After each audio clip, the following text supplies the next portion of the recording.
All right, welcome back to Robbie's Office Hours, your one-stop shop for everything math. So today we are talking about U-substitution, otherwise known as the chain rule for antiderivatives, okay? Remember, antiderivatives and derivatives are intimately connected via the fundamental theorem of calculus, parts 1 and 2.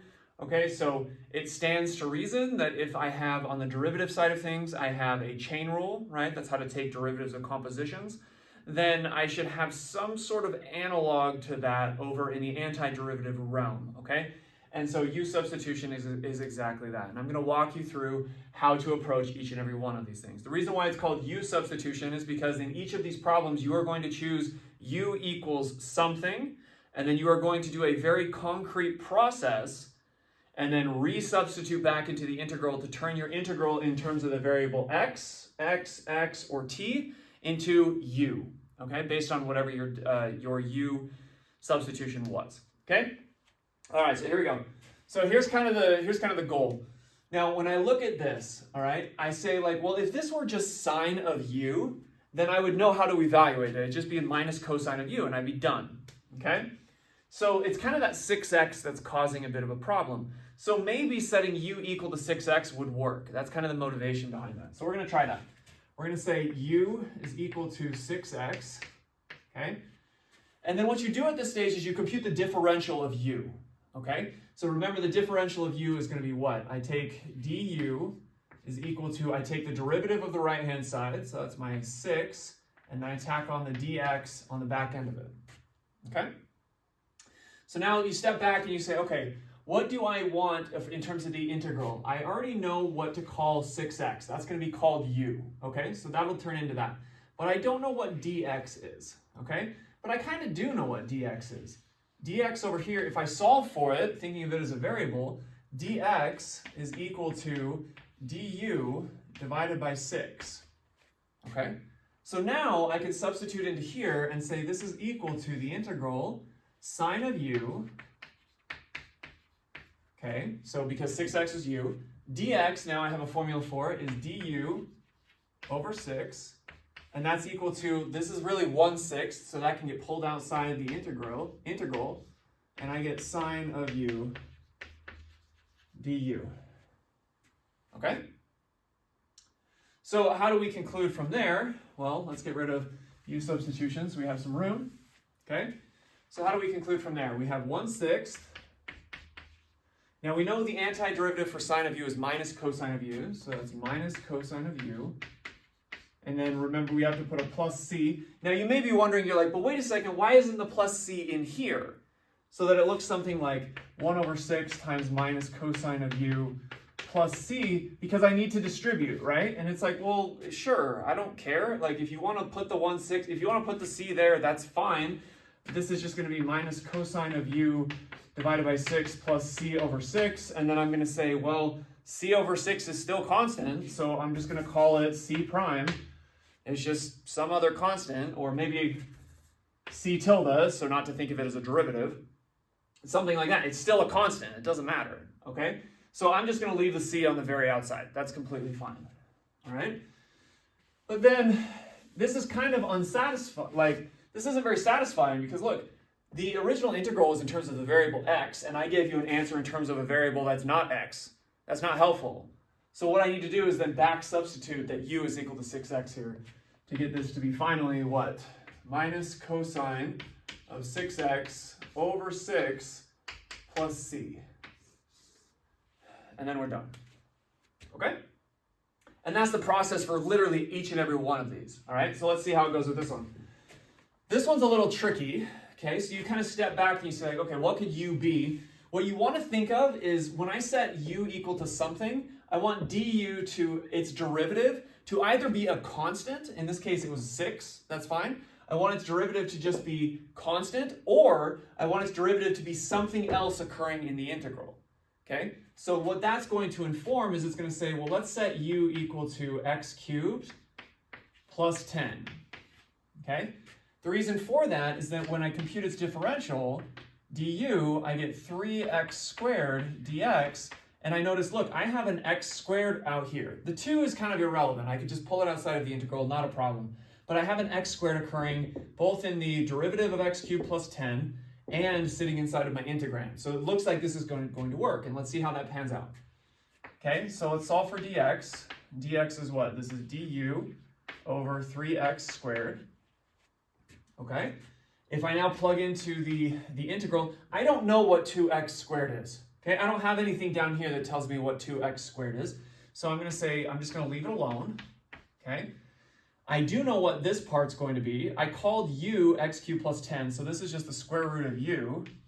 Okay, and now dx is equal to du over 3x squared. Now, what has to happen in order for a u-substitution to actually be valid is that all of my previous variables have to disappear. So all of the x's have to go away. All right, and what I notice is I have an x squared here. That's going to cancel the x squared here. The 1/3 can come out with the 2 and give me a 2/3 out front. And then I have the integral of u to the 1/2 du. Okay, so my u-substitution was valid because this integral only involves u. All right, there are no x's occurring. But now I can say, well, I know how to integrate this. It's just the reverse power rule, okay? So I add 1, that's 3/2. Divide by 3/2, that's the same as multiplying by 2/3. So I'm going to get 2/3 times 2/3. So that's 4/9 u to the 3/2 plus c. But again, that's kind of not helpful because the original one was in terms of x. So I should go back and substitute in for what u was. So this is 4/9.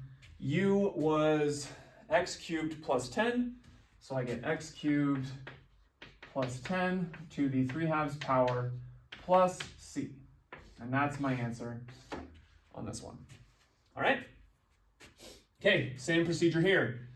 Do not FOIL this out 100 times. It's a complete waste of time. All right? What's better is to say, look, if I set u equal to 5 minus 7x, then the derivative is constant, so du is equal to minus 7 dx, which means that dx is equal to what? Minus du over 7. Okay? So if I substitute in now, this will be equal to the integral. That's u, so this is u to the 100.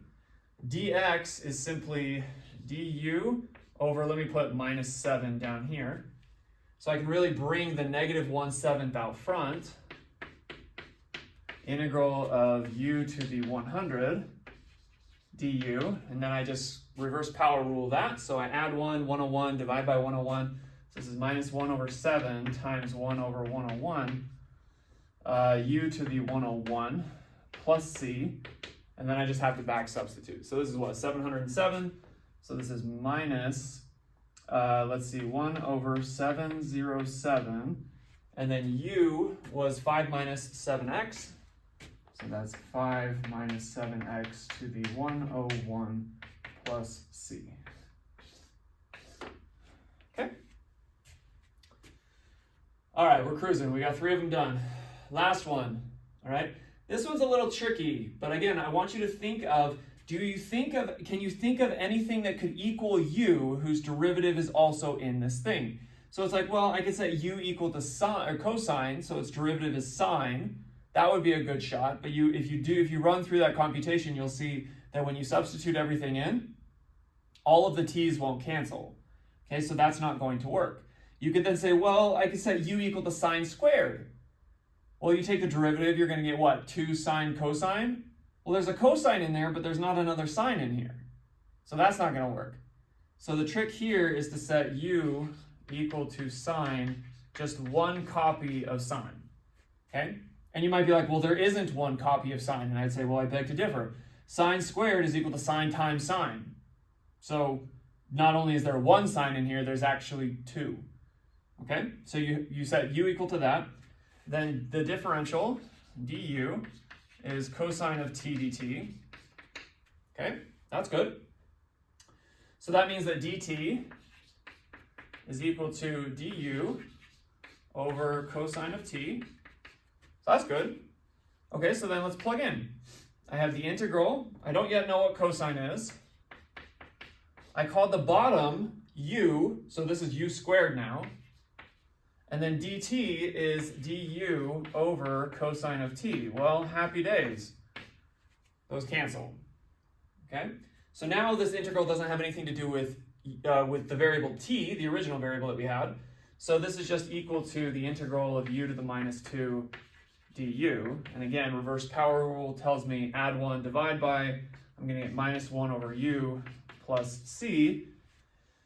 Now I set u equal to sine, so I back substitute. So this is minus 1 over sine of t plus c. All right. Now you could leave your answer like that. That's completely fine. But the other like trig functions, like the cosecants, the secants, and all that, they don't give as much love and attention as they probably should. So maybe we should say that 1 over sine is actually cosecant. So this is equal to minus cosecant of t plus c. And that would be completely sufficient. Now you might be arguing, you're like, well, wait, Robbie, that's totally wrong. Because when I take the derivative of negative cosecant, I get positive cosecant times cotangent because I have a negative sign in front of this guy. And the integrand was not cosecant times cotangent. I'm like, that's fair. But what is cosecant times cotangent? It's really cosecant is 1 over sine, and cotangent is cosine over sine, yes? So if I expand them in their cosine and sine analogs, I get cosine over sine squared, which is actually the right integrand. Okay, so these are some examples using using U-substitution in terms of evaluating indefinite integrals. Okay, if you have other ones you want me to evaluate, make other videos on, please comment down below. And as always, like, subscribe, and we'll keep it going.